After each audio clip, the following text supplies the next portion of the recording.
Hey everybody and welcome back to the channel. Today we are diving into the high seas with an up and coming game from Ubisoft called Skull and Bones. I had the chance to spend 6 hours on the closed beta and here are my thoughts I want to share with you. But before we set sail, make sure you hit that subscribe button, hit that notification bell for all gaming news. Now let's jump into it. Skull and Bones promises a swashbuckling adventure on the open seas, and in many ways it delivers. The beta offered a taste of the game, and here's a breakdown of pros and cons I experienced during my time with it. The game did a great job of keeping me entertained throughout the beta.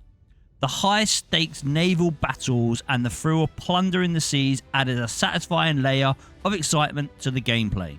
I was pleasantly surprised by the depth of customization options for both my character's clothing and my ship. From personalizing the captain's look to upgrading the ship's arrangements, there's a wide range of choices to make your mark on the high seas. Maneuvering your ship felt surprisingly intuitive. Navigating through treacherous waters and outsmarting rival pirates was a breeze, making the gameplay accessible even for those new to naval combat games.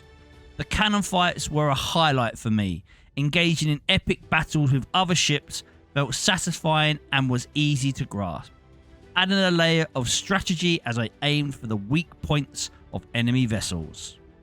One of the significant drawbacks was the absence of hand-to-hand combat.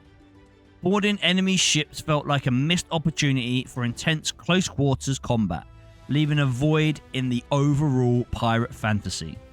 While the boat maneuvers were easy, the overall feeling of sailing lacked realism. The ships sometimes felt like more floating platforms than vessels cutting through the waves, taking away from the immersion. The user interface at times proved challenging to understand, especially when it comes to task assignments. Navigating through the menus could be confusing, impacting the overall flow of the gameplay. It's hard to ignore the fact that 80% of reviews out there are leaning towards the negative. This raises concerns about the game's overall reception and whether it can address the issues raised by the player community. In conclusion, I had a blast during my time with Skull and Bones beta. The entertaining gameplay, extensive customization, and thrilling navy battles made for a genuinely enjoyable experience. However, the absence of hand-to-hand combat and the unrealistic boat feeling and some UI challenges are issues that can't be overlooked.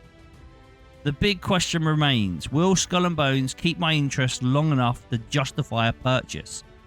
It's a tough call. While I had a great time in the beta, the mixed reviews and concerns about aspects of the game give me pause.